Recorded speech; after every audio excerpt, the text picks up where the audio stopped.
Hello guys, till now we have loaded data from the list, which contains only data for 15 or 20 records only. But in real life scenario, it's a different.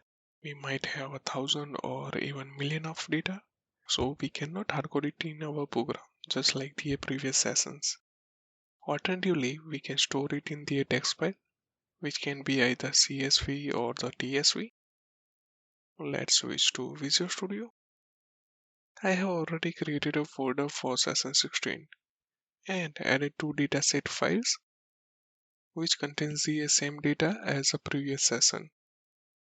One is CSV, so year and salary are separated by the comma, and another is TSV, so those fields were separated by the tabs. Also updated a value for the copy to output folder property to the newer version. Let's create a new class named demo, add a new method, public static void execute, create instance of the ML context.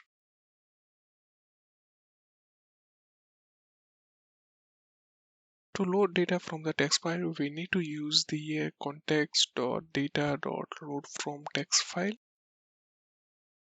In the path parameter, we need to specify the path for the text file. It will be under session 16 and specify the name of CSV file. Our file has a header on the first line, so pass a true for the has header parameter. Because this is CSV file, so separator will be comma. Default separator for this method is a tab. Along with this, we need to pass the column details that we expected to load. Create an array of the text loader column.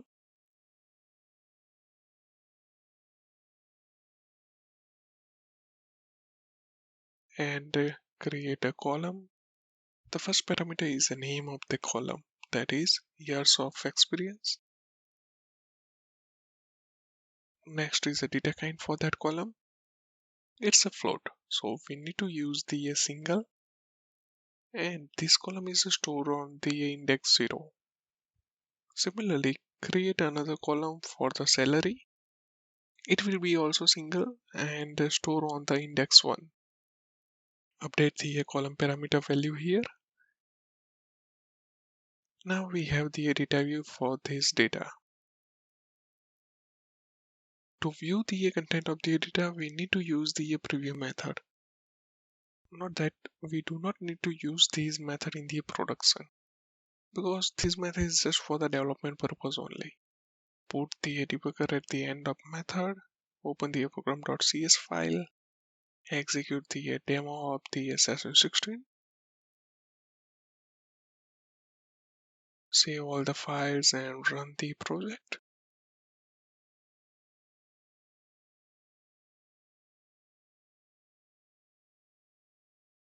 Here debugger breaks.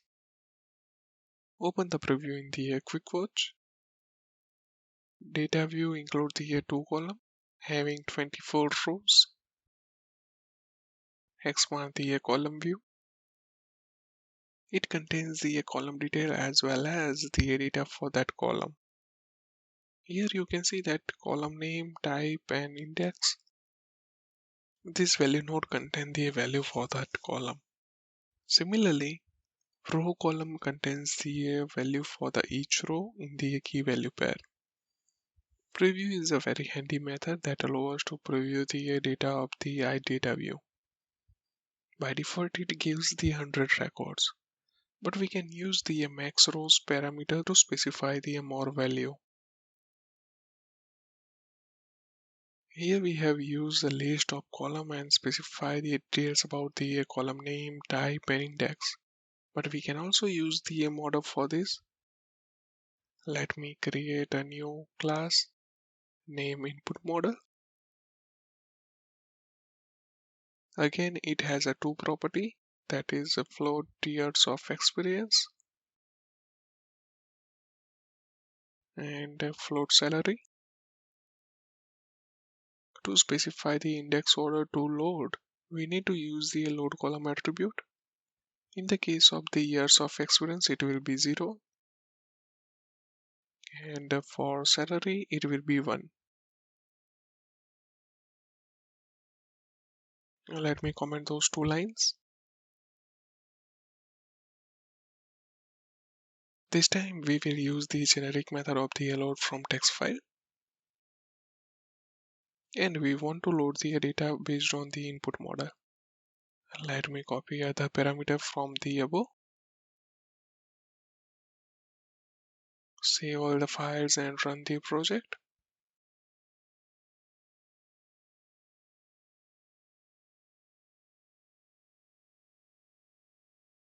This time if we check it in the Quick Watch, then we will get the same data.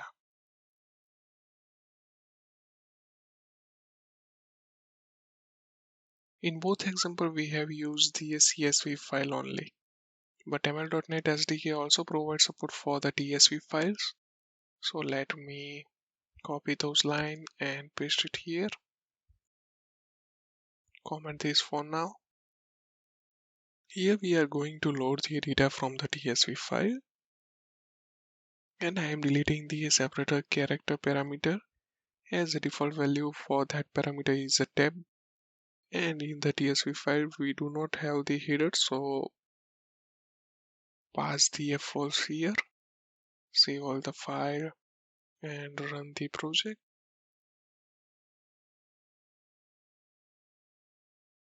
Again, if we check the value in the preview, it will be same.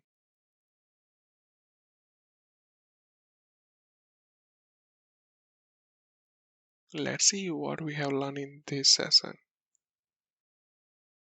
To load data from the text file, we need to use the load from text method of the data operational catalog.